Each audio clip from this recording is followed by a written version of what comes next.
capítulo 10, versículo a partir do 17. O caminho para a vida é daquele que guarda a correção, mas o que abandona a repreensão erra. O que encobre o ódio tem lábios falsos, e o que difama é um insensato. Na multidão de palavras não falta transgressão, mas o que modera os seus lábios é prudente. Prata escolhida é a língua do justo. O coração dos ímpios é de nenhum preço. Os lábios dos justos apacentam muitos, mas os tolos, por falta de entendimento, morrem. A bênção do Senhor é que enriquece, e Ele não acrescenta dores. Só até aqui. Depois a gente vai ler mais alguns. Querido e eterno Pai, nós estamos do Teu amado Filho Jesus Cristo, nós nos posicionamos diante do Senhor. Há tanta riqueza na Tua palavra, há tanto entendimento, tantas coisas maravilhosas que o Senhor nos ensina, para que nós venhamos nos desviar do mal, para que nós possamos aprender, ó Pai, a temer ao Teu nome. Meu Deus, nos ensina, nos dá destreza na Tua palavra, e capacidade, Pai, para compreender cada pequeno detalhe que o Senhor quer nos revelar nessa noite. Em nome de Jesus. Em nome de Jesus. Nós estamos aqui para aprender. O senhor já falou isso aqui várias vezes, eu gosto de repetir essa frase. Na igreja a gente adora a Deus, lá fora a gente serve a Deus. Como é que eu sirvo a Deus? Como é que você tem servido a Deus? Eu estava conversando com uma moça acerca disso, que ela estava perguntando sobre fazer a obra de Deus. Eu falei, a obra de Deus você começa a fazer no dia que você se converte. Sabia disso? Você começa a fazer no dia que você se converte. Porque você entrega a tua vida para Jesus, aí você chega lá fora, você dá testemunho hoje, eu entreguei a vida para Jesus. Às vezes o pessoal tem um semblante, mas o que aconteceu? Está diferente. Aí você começa a dar testemunho do que Deus fez na tua vida. Então você começa a fazer a obra a partir do momento que você testifica daquilo que Deus fez na sua vida. Alguns começam antes mesmo de se converter. Vão numa igreja, recebem uma oração para algum problema, para alguma enfermidade, e tem o seu problema sanado, tem a sua enfermidade curada, então ela sai e testifica. Olha, eu fui lá numa igreja hoje, oraram, os irmãos oraram por mim, o pastor orou pela minha vida e Deus me deu uma bênção. Eu consegui um emprego, eu consegui uma libertação de um filho, eu consegui a solução de um problema na justiça, eu consegui uma cura. Meu Deus. E aí, o nome do Senhor está sendo glorificado. Isso é fazer a obra de Deus. Glória. Então ela é simples.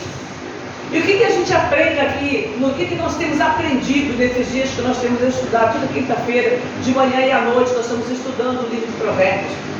O que a gente tem aprendido? O que fica na nossa mente? Quando você lê a Bíblia na tua casa, quando você ouve a palavra em casa, no trabalho, na rua, quando você está ouvindo a palavra, o que você tira de proveito para a tua vida? Porque não adianta só eu ler. Eu posso ler, copiar um monte de versículos, mas o que estão extraindo disso para a minha vida? A gente aprende na escola que é uma coisa assim, acontece muito, principalmente no primeiro grau, e muitas vezes vai se arrastando pro resto da nossa vida, uma coisa que é terrível para nós. Para que eu estou estudando isso? Gente, a gente às vezes não para pensar nisso. Eu nunca parei para pensar nisso assim muito claramente, mas para que eu estou estudando isso? Eu não vou ser matemática, eu não vou ser bióloga, eu não vou ser professora. Para que eu estou estudando isso aqui? Isso é conhecimento inútil. Não é o que a gente aprende na escola? Quem é que nunca ouviu isso na escola? Para que eu estou aprendendo isso aqui, esse monte de número, esse monte de letra aqui no meio dos números? Para que eu estou aprendendo essas equações? Para que eu estou aprendendo tabela periódica? Para que eu estou aprendendo geografia de países que eu nunca nem pretendo ir lá? Então a gente começa na escola, e isso vai sendo inculcado na gente. E aí muitas vezes, quando você está diante de um conhecimento, você, para que eu vou aprender isso? Para que eu quero isso? Aí se converte para Eu não tenho chamado para pastor. O pastor está pregando lá. Eu não escutei gente aqui da igreja que está contando conosco. O que é para mim, eu guardo, o que não é para mim, eu descarto. Qual é a parte da palavra que não é para você? Qual é a parte da palavra que não importa para nós? Toda ela importa. Até quando a gente vai ler leis, números, quando a gente vai ler sobre sacerdócio, tudo isso importa para a gente. Porque é conhecimento que vai nos fazer, lá na frente a gente vai entender o porquê daquilo ali. E como aquilo pode se aplicar na nossa vida. E que conhecimentos eu posso extrair dali. Então, nós somos, isso eu falei, essa mensagem, hoje, com o passar de hoje, não necessariamente hoje, mas com o passar dos anos eu fui compreendendo quanta palavra diabólica nós ouvimos na nossa infância, ouvimos na nossa adolescência, na mocidade, que bloqueiam o nosso entendimento. Porque ele diz, vai bloqueando. Aí o filho dentro de casa, a mãe está fazendo comida, e ele só quer saber se a comida está pronta. Ele não quer saber de onde veio a comida. O tempo que o pai e a mãe estão lá trabalhando, ralando para trazer para dentro de casa, ele só sabe que chegou. Eu me lembro de alguém que está aqui, nas primeiras compras que foi fazer para casa, falou assim, quanto é que você gasta por mês? Porque está um absurdo aqui. Por quê? Porque a gente não tem esse hábito. Nós adquirimos, às vezes a gente até vai no mercado com os pais, mas nunca para pensar na conta que está lá. Porque a gente foi ensinado, tá? De forma assim, muito discreta, muito subliminar às vezes, a não prestar atenção nas coisas como se as coisas não nos fossem úteis. E a gente vai criando sem perceber que nós precisamos do conhecimento, que vai sendo agregado dia após dia na nossa vida. Então, a gente não sabe quanto que gasta as coisas. Tem até um monte de meme na internet que a pessoa vai morar sozinha, aí coloca a roupa lá, vai usando a roupa, mas por que essa roupa não está limpa? Como se a roupa fosse sozinha para a máquina, saísse, estendesse, secasse, guardasse. Por que essa louça, essa pia está desse jeito? Na casa da minha mãe essa pia não ficava desse tamanho. Por quê? Porque a pessoa um meme, vamos colocar assim, que extrapola um pouquinho, um pouquinho berrante, mas é para chamar mesmo a atenção. Porque às vezes os filhos vão lá, mas nunca para pensar, esse mutiloso aqui, quantos copos eu coloquei na pia por dia, mas esse calorão, quantos copos eu coloquei lá, quem vai lavar isso? Quem vai lavar aquela roupa que eu estou sujando toda hora e deixando se largando? Às vezes eu coloquei para ir ali na esquina e voltei e já troquei, queria sair para outro lugar, aí eu ponho lá no cesto para lavar, porque eu não sei quanto que de água gasta, quanto que de energia, quanto que de sabão, quanto que... Então, aí quando a gente se converte, a gente faz a mesma coisa com a palavra. O pastor está pregando lá sobre Neemias, construção dos muros. Para que eu vou querer saber sobre construção dos muros? Eu não sou arquiteto. Para que eu estou querendo saber lá sobre aquelas leis de lepra? Isso eu não sou médico. Então a gente vai descartando, sem perceber, o conhecimento que é útil para a vida eterna. Porque na palavra não tem nada de inútil. Tudo que está aqui dentro é útil para a nossa vida. Então, essa parte aqui do capítulo 10, o título, são provérbios acerca de vários assuntos. E aí tem um monte de por exemplo, no versículo 5, o que ajunta no verão é filho sábio, mas o que dorme na cega é filho que envergonha. Época da colheita. Tem uma época que é para você colher, e às vezes você não colhe. Sabe qual é a hora boa para o jovem colher? Na mocidade dele.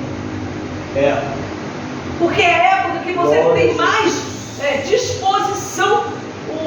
O idoso tem sabedoria, que ele adquiriu no conhecimento da vida. E muitas vezes a sabedoria que ele adquiriu, através das oportunidades que ele desperdiçou. Então agora você está no fulgor da mocidade. Você tem disposição para trabalhar um pouco a mais, você tem disposição para adquirir conhecimento, e às vezes a gente dorme na cega. Porque aqui era falando de plantio mesmo, que as pessoas plantavam e colhiam, as pessoas trabalhavam com gado e sobreviviam do gado. Mas hoje, uma boa parte, a grande parte da população, né, isso já está limitado a um determinado grupo, e a grande parte da população hoje vive em cidades.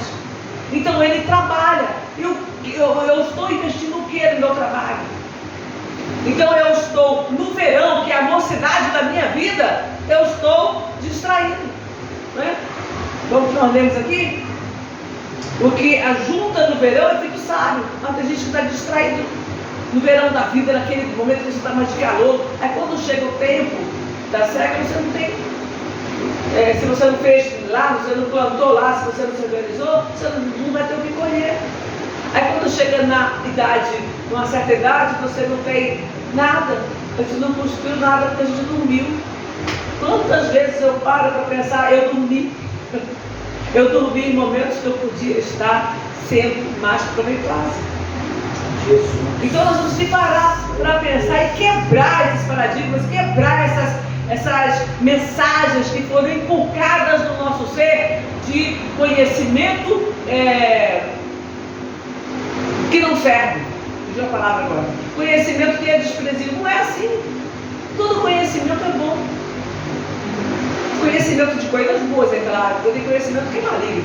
Mas o conhecimento que você aprende na escola, o que você aprende na casa de Deus, o que você aprende muitas vezes dentro da tua própria casa, é conhecimento que você leva para a vida. Como fazer uma comida, como organizar, como administrar o lar. Porque no lar também tem administração financeira. Você tem que saber quanto que você ganha e quanto que você pode gastar. Porque se você não sabe fazer isso, vive cheio de dívidas. E o que tem de brasileiro endividado é uma coisa absurda. E agora tem ainda uma outra cultura que já entrou na cabeça das pessoas. Eu tenho visto isso, eu estava acompanhando outro dia, alguém falando sobre esse assunto, o número de pessoas que fazem dívidas, não pagam e esperam elas caducarem. Uma coisa é você fazer a dívida, aconteceu uma adversidade e você não conseguiu pagar por alguma situação. Mas a gente já faz isso deliberadamente hoje, já está virando moda para algumas pessoas. Faz a dívida alta, aí depois não paga, eu não tenho nada mesmo, não podem tomar nada de mim, eu não tenho carro, não tenho uma casa própria, não tenho nenhum bem, um patrimônio que eles possam tomar, e a pessoa vai deixando caducar. Depois de alguns anos, o próprio banco, querendo você de volta, começa a te dar limite de crédito. E aí você volta a fazer suas compras e paga às vezes uma mixariazinha lá, que não é nem, que era só o valor inicial de 10 anos atrás, e que aquele valor já não paga nem a mercadoria, mas está de boa. Ou seja, cultura maldita, maligna, que ensina a pessoa a roubar. Então, porque eu estou fazendo uma coisa que eu não posso com dinheiro que eu não tenho e já com a intenção de não pagar. Isso é diabólico. Então nós temos que parar e pensar, peraí, a Bíblia tem conhecimento aqui para mim. Eu hoje não vivo mais segundo o costume do mundo. Eu vivo segundo a palavra de Deus. Então o que eu tenho que aprender aqui dentro? O que a palavra tem para me ensinar aqui hoje? Não é ler e esquecer, não. Você tem que guardar. Por isso que eu falo, terminou de ler a Bíblia, começa de novo, terminou, começa de novo. Pega estudos. Agora eu vou pegar estudos. Pega a Bíblia de estudos, começa a pegar estudos. E vai guardando, vai tentando entender como é que você pode se tornar uma pessoa melhor diante de Deus. Porque quando eu me torno melhor diante de Deus, eu me torno melhor para a sociedade. Eu também que o pastor falou aqui no começo, né? Conversando com o Isé, falou, não, mas eu sou crente, mas crente também rouba. Crente mesmo não rouba. Quem rouba é aquele que está lá na igreja se fingindo de crente. Porque o crente mesmo, que tem temor, o crente é o que? Quem crê. Quem crê em Deus de verdade, que tem temor de Deus, não faz coisa errada. O problema é que tem muita gente dentro da igreja que está vivendo em desacordo com a palavra. É crente cristão. O que é crente? O que Jesus falou para Tomé? Tomé, seja crente. Foi isso que ele falou para Tomé? Então Tomé tinha que ser crente. Se você é crente de verdade, você não vai viver segundo o curso desse mundo, você vai viver em temor de Deus. Porém, se você viver em desacordo com a palavra, se você estiver em desacordo com a vontade do Senhor, como crente, como cristão, seja o que for, eu estou lá com os olhos abertos, fechava o olho, nada, Não tinha. Às vezes você sente que você chorou. Não chorei. Aí eu comecei a lembrar de algumas coisas, comecei a orar pelas coisas que eu ia lembrando, pelas pessoas, cantei cântico, falei versículo da Bíblia, mas de vez em quando vinha um dardo, mas eu ficava cantando no meu acordava, meu marido ficava cantando no meu coração. Aí quando deu umas 3 horas, não, isso, ia dar 3 horas da manhã, umas 20 para as 3 mais ou menos, que eu olhei no relógio, aí eu falei assim, esses dias todos eu tenho falado com Deus que eu queria voltar lá de madrugada que eu nunca mais orei. E eu estou aqui acordada já há 2h30 e estou orando deitada ainda. Eu levantei, fui no banheiro, fiz um gargarejo, dobrei os joelhos e fui orar. Não orei muito tempo não, meia hora. Deitei, dormi, que eu apaguei. Eu não fiquei nem 5 minutos acordada. Eu me encostei na cama, eu dormi e apaguei. Aí no outro dia eu acordei de novo 4 horas da manhã. Falei, hoje eu não vou ficar rolando na cama não. Eu já sei o caminho. Aí eu levantei, mesmo processo, fui no banheiro e tal. Levantei, dobrei o joelho e fui orar.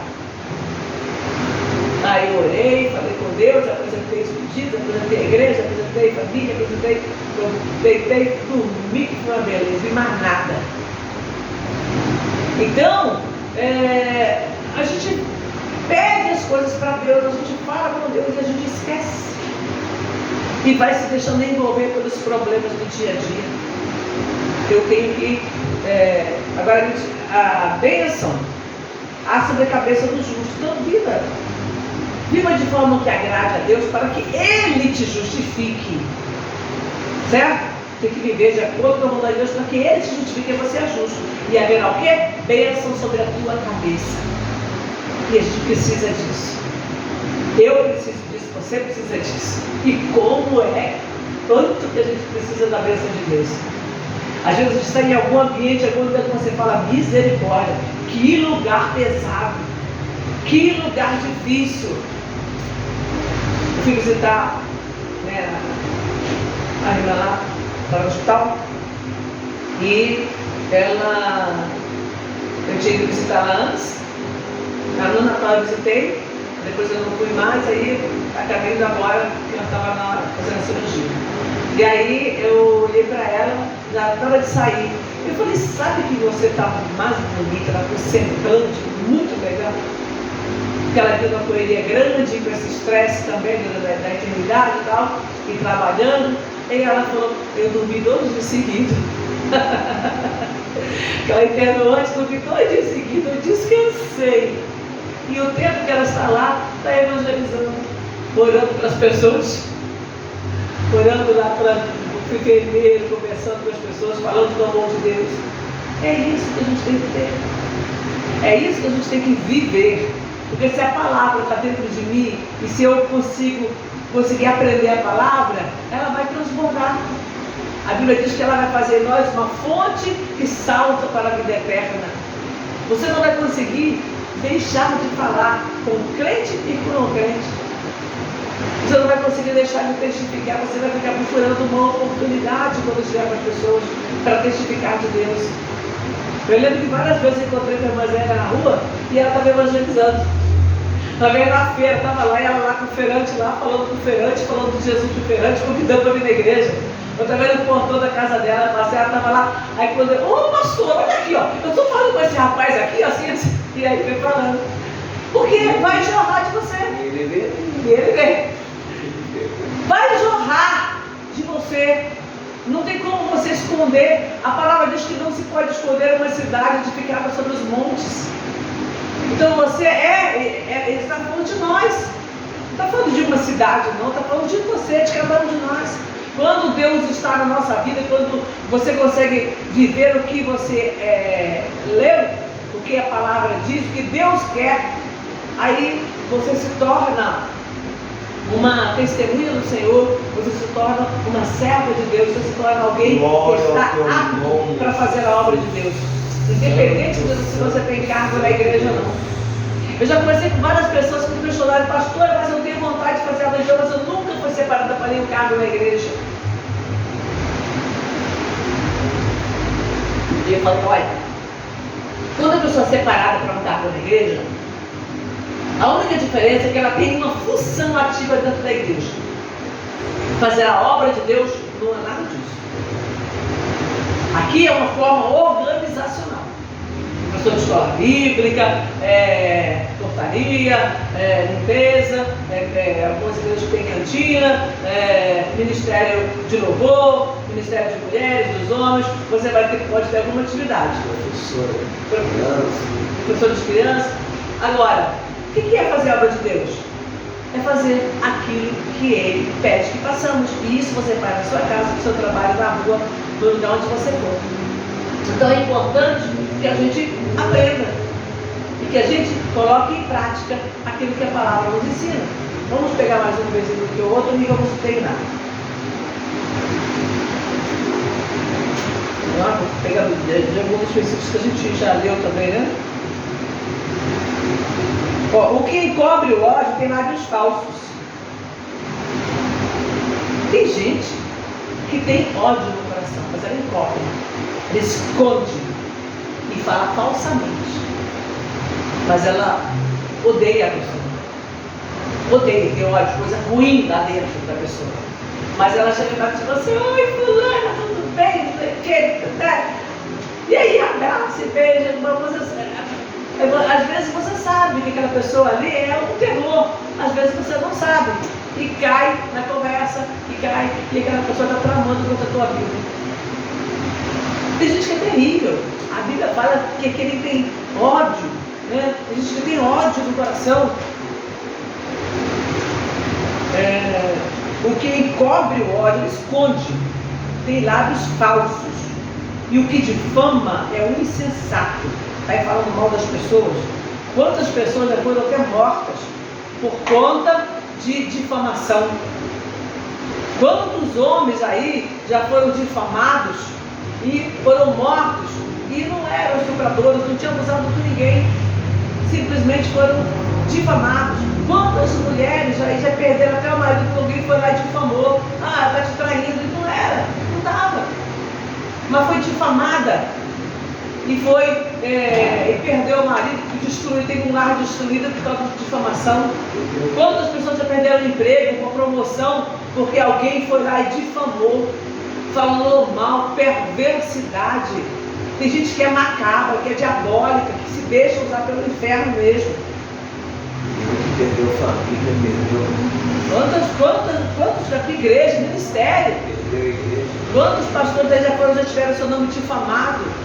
E os outros não tiveram o mínimo de bom senso para investigar. Acreditou na primeira palavra difamatória e quando viu estava tudo destruído. E aí quando a pessoa vai descobrir, ai, Senhor, me perdoa, tá? E a desgraça que ficou para trás. Então a gente tem que tomar cuidado, tem que ser prudente. Vigiar. Se a Bíblia está dizendo aqui que tem pessoas que têm ódio e que são falsas, então vigia. Então se eu conseguir a cada dia tirar um versículo, meditar nesse versículo e colocar ele em prática na minha vida, isso já vai fazer uma grande diferença na minha conduta cristã. Pega um versículo aí, procura ficar nele o dia. Depois que você vencer o primeiro dia, procura manter o meu versículo por mais uns dias. Tentar aplicá-lo na sua vida, para que haja uma mudança de verdade, de fato. Versículo 22. A bênção do Senhor é que enriquece, e Ele não acrescenta dores. A bênção do Senhor é que enriquece. E não estamos falando aqui de finanças. Ser rico é muito mais do que ter muito dinheiro. É claro que uma pessoa abençoada, ela pode prosperar financeiramente. E glória a Deus por isso. Se a pessoa prosperar porque ela tem a bênção de Deus, porque Deus a capacitou, Deus deu oportunidades, e você soube aproveitar as oportunidades, glória a Deus. Glória a Deus, isso é bênção mesmo. Mas existem bênçãos, você ser enriquecido em várias áreas. Numa boa família, numa família espírita, você conseguir administrar a tua família para que ela esteja abençoada. para que haja paz dentro do teu lar, para que o teu lar seja um lugar onde as pessoas cheguem e se sintam aconchegadas ali, se sintam envolvidas, se sintam, gostem de estar na tua casa. Estou falando daquela visita que quer que chegue, que não quer sair, que é inconveniente, não. Mas a pessoa sentir prazer em estar na tua casa. Vai lá, é bem recebida, é bem acolhida e sente o ambiente. Puxa, é tão leve. Eu entro aqui na tua casa, um ambiente que é tão leve. Não sei se você já viu isso. É gostoso quando a pessoa fala isso. O ambiente aqui é tão leve que a gente entra aqui e fica à vontade. Então isso é importante. É sinal que a bênção de Deus está dentro da tua casa. E você é uma pessoa rica da bênção de Deus. Você está no teu trabalho, as pessoas te procuram. Né? As pessoas te procuram porque elas querem ouvir o que você tem para falar. Você vai para o teu cantinho lá, ler a Bíblia, e daqui a pouco tem mais gente indo lá. Posso ler a Bíblia com você? E quando você formou um grupo dentro do teu trabalho para ler a Bíblia na hora do almoço. Por quê? Porque você não teve vergonha de abrir a Bíblia na hora do teu almoço e ler. Então as pessoas ouviram, se agradaram daquilo que ouviram e querem ler junto com você, querem meditar com você, querem pedir uma oração. Então essas coisas são importantes. Aprender, colocar em prática para que a tua vida seja a vida de um servo de Deus. Quando alguém perguntar que você, eu sou um servo do Deus vivo. Você poder falar isso sem constrangimento, sem se envergonhar. Porque às vezes você está fazendo alguma coisa que você fala, puxa vida, não posso nem falar que sou servo de Deus aqui. Você está de um jeito que você nem pode falar que você é servo de Deus. E aí você não está fazendo, aí você realmente, não importa se você tem um cargo na igreja, mas você tem um cargo na igreja, chegou lá fora, você foi apanhado fazendo alguma coisa que envergonha o nome de Deus, você não tem nem coragem de dizer que é crente. Então isso não é fazer a obra de Deus. A obra tem que ser feita aqui e lá fora também. O nome do Senhor tem que ser glorificado. E Ele só vai ser glorificado quando você conseguir colocar em prática a palavra de Deus na sua vida. Amém? Vamos ficar de pé e vamos orar.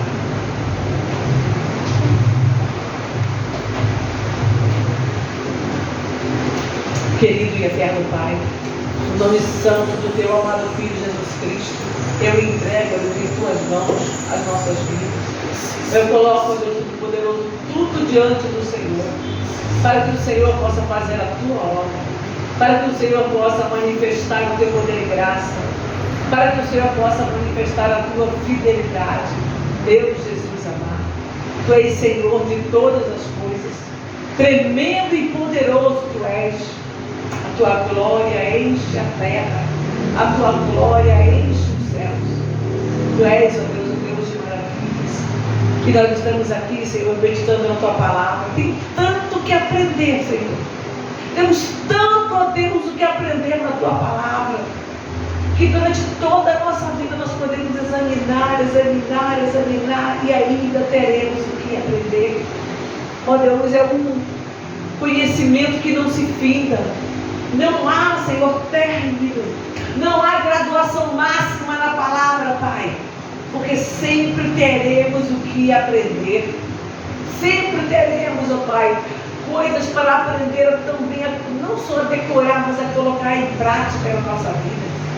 Senhor eterno, porque nós temos uma guerra contínua entre a nossa carne e o nosso espírito. Nós temos uma luta constante, meu Pai, para guerrear todos os dias a nossa natureza carnal e o Espírito que o Senhor nos concedeu. Meu Pai glorioso, nos dá sabedoria, nos dá entendimento, nos dá resiliência para continuar nessa batalha, força, disposição e coragem para vencer os desafios diários e assim, ó Pai, agradar ao Senhor de toda a terra por todos os dias da nossa vida, meu Pai. Nós estamos aqui orando, nós estamos aqui suplicando o Teu favor, suplicando a Tua graça, suplicando a Tua misericórdia, em nome de Jesus, em nome de nosso Senhor Jesus Cristo. Amém. E graças a Deus. Graças a Deus.